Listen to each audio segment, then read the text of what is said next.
ስሜ እሸቱ ሙላት ይባላል። ለኢዩ ፕሮጀክት ወደ 15 ዓመት የሚሆን ጊዜ ሰርቻለሁ።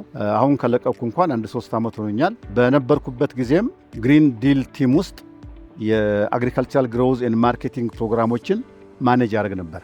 ማኔጅ ካረኳቸው ፕሮግራሞች በጣም ከፍተኛውን ቦታ የሚይዘው የቡና ሴክተር ላይ የተሰራው ስራ ነው። ኢዩ ለቡና ሴክተር ቻምፒዮን ነው ማለት ይቻላል። ለኢትዮጵያ ቡና ሴክተር ለምን በሽታ የሚቋቋሙ ዝርያዎች፣ ከፍተኛ ምርት የሚሰጡ ዝርያዎች እንዲመጡ አድርጓል።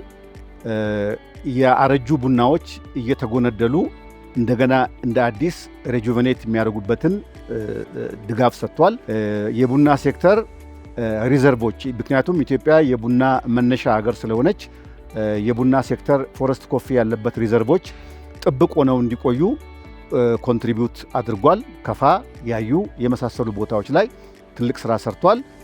ሴቶች፣ ወጣቶች በቡና ሴክተር በኢኮኖሚ ፓርቲሲፔሽናቸው እንዲጨምር ሰፊ ኮንትሪቢዩሽን አድርጓል እና እነዚህንና ሌሎችንም ስንመለከት ኢዩ ለኢትዮጵያ ቡና ሴክተር በሙሉ ልቤ ቻምፒዮን ነው ብዬ መናገር እችላለሁ። አመሰግናለሁ።